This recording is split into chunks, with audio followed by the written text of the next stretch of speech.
Hello everyone, and welcome back to the Artificial DM. We're still going to be looking at an RPG horror story today. However, this is a viewer story. If you've got a story that you want to tell, you can either leave it in the comments below, because eventually I'll do a video of a collection of comment stories, or if it's longer, you can go ahead and send me an email which is in my About page, or post it on RPG Horror Stories, and then send the link to me on my Reddit page. Anyway, this story is from xBabbalubberx. I'd always been lucky and not had any truly horrific experiences with role-playing games. But then, over the past month or so, this campaign happened. The cast are me, playing a Halfling Ranger, Unearthed Arcana Ranger since I've heard that Based Ranger is dreadful, the DM, a Paladin, a Druid, Bard 1, and Bard 2. I joined the group midway through the campaign, when everyone was already at level 3, which let me start with my pet, a giant spider. There were a total of 5 sessions before I ended up quitting, so I'll try and summarize the events of each session in turn. Session 1. Session 1 saw the party meeting my ranger, and her joining them on the adventure. Not long after, we followed some tracks from a scene of slaughter and came across an owlbear. During this fight, the DM decided the owlbear would attack the last thing to attack it, which was my ranger's pet spider, used both of the owlbear's attacks on it, crit, and instantly killed my character's pet on my first battle of the campaign. After this, we discovered that the back of the cave led into some kind of spooky ruins, which we decided to ignore, since we had a time-critical mission the other party members were on from previous sessions before I joined. After we left, we traveled and ended up on a rope bridge that collapsed under the paladin, I think, dropping him into a forested valley with some tree enemies. The tree ends chased him into a cave, which turned out to be the back of the ruins we had tried to avoid, meaning we ended up dealing with that stuff anyway. Session 2. We made it to the dungeon which had our objective for the ongoing time-sensitive quest, and came across a Nothic. It ends up using its rotting gaze on my ranger, and I roll a 16 for the con save. A failure, since the DM wanted to mix up enemies to prevent metagaming. Wouldn't normally care since, okay, that's a bit of a big increase to the save difficulty, but not a huge deal. The problem came from after that, when the DM informed me that all necrotic damage causes max HP to drop, so I'd need a long rest to recover my max HP. This seems to be a common mistake caused by all max HP drain effects causing necrotic damage, making people think that's an inherent trait of the damage type. When I point this out to the DM, he brushed me off. Later on in the dungeon, we had to make acrobatics checks to move through a thin gap in some rubble.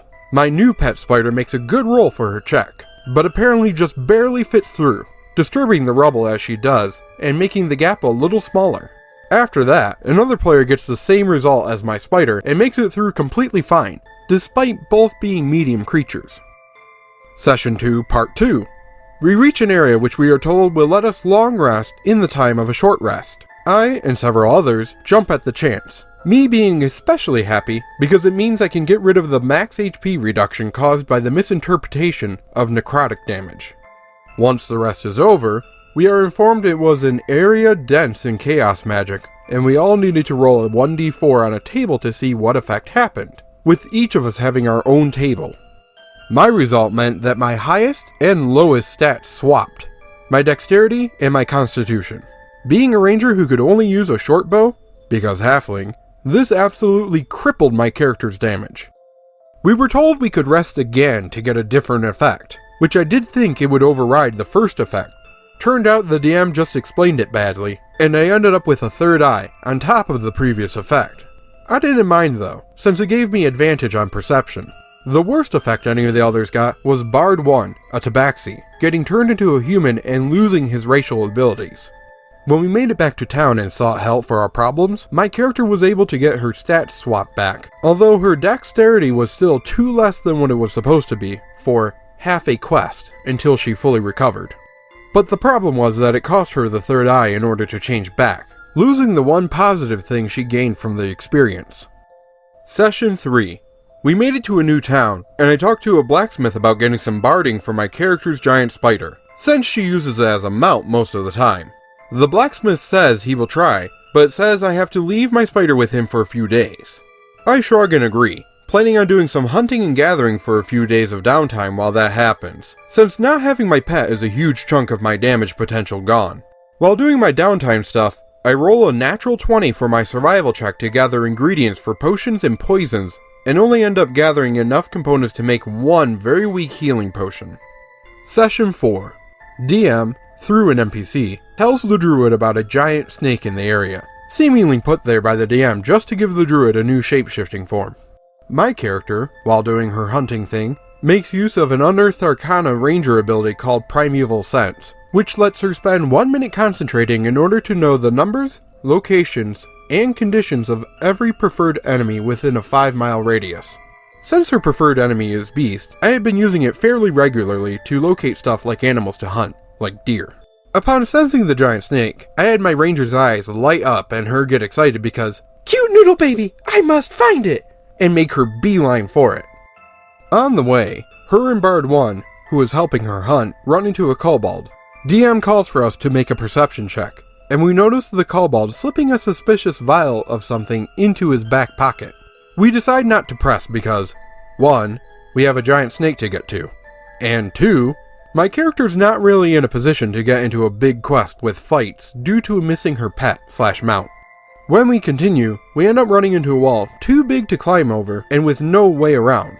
The DM informing us that the giant snake is in an area only authorized personnel can get to, despite not only the druid being with the giant snake at that moment, but also being with a small child who led them there. My ranger ends up giving up on the giant snake, and going after some fire beetles she sensed, only to find they are too angry from being attacked by the town guard to be reasoned with. Session ends with my ranger going to pick up her spider and barding, only to be informed by the blacksmith he wasn't able to do it as he hands me back my money. The DM also went on a passive-aggressive rant about how if we, the players, didn't bite the plot hooks, then we would end up doing basically nothing for the whole session. A plot hook he all but literally slapped me and Bard 1 in the face with, while I was severely lacking in combat ability, and while we already had something we were doing. Session 5.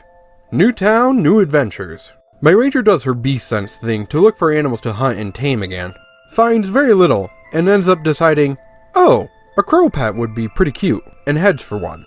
DM complains to everyone about both my character's area of effect beast sense as well as the paladin's area effect divine sense ability.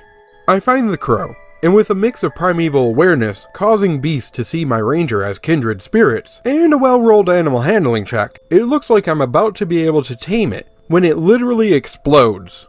Because apparently, young teens in this backwater town that smell of crap are able to obtain basically small fireworks. At about the same time, the druid is able to steal a pigeon from a homing pigeon facility in town, and was, upon leaving, immediately told to roll a dex save. After rolling, the druid was informed that the pigeon had slipped free and flown off. The DM then proceeded to say that he didn't want a bunch of pets because he had to control them all, which, not really, and that he would allow us to have pets, but we would forfeit the ability to level up anymore, since the pets would be doing all the work, not us. This is what caused me to finally decide to leave this campaign, and I made an excuse to leave the session early. Session 5, post me leaving. I later on found out from Bard 1 that after I left, the paladin had gone on a small quest in the town, which was listed on the quest board as Pest Control. At the end of the quest, he was awarded with a familiar, not a pet, definitely not the same thing, shh, don't question the mighty DM, that was described to me as a smallish dragon. I'm glad I wasn't still in the session at that point, because I would have absolutely lost it. So there you go, my worst experience with any role-playing game to date, and I'm hoping my worst ever, because I would hate to think of a campaign I could come out of hating worse than this. The DM basically telling the ranger that they can't have a beast by punishing them every time that they try to do anything with their beasts would be like telling the rogue he's not able to do any sneak attacks. Or telling a wizard, sorry, no cantrips. The Beastmaster Ranger is focused around having a beast creature, and it should especially be way better than any of the other creatures, and the fact that the DM was catering to the paladin and the druid in the party, but not the ranger, is just terrible DMing. Also, those area of effect abilities are key abilities to those players. And if you find that they're annoying, go through your monster manual and find creatures that can either counteract it or are more imposing. There's ways to get around everything that your players do. Sure, some of them require that you do a lot of research and trying to figure out how can you create a balanced challenge for your players without totally TPKing them. However, that's part of the responsibilities of running games. Of course, you could always pick up a module which is generally scaled a little bit better to go along with your players as they grow and develop. At least, those are my thoughts. I want to hear what you think. Let me know in the comments below your opinions on this DM and the game, or if you are a DM, ways that you would have overcame the problems that this DM was facing. Thanks again to xBabbalubberx for sending this story in to me, I really do appreciate it. And if you want to do the same, my email is in my About page, or you can go ahead and send me a message over on Reddit, or leave a comment below. Until next time, hope you feel inspired.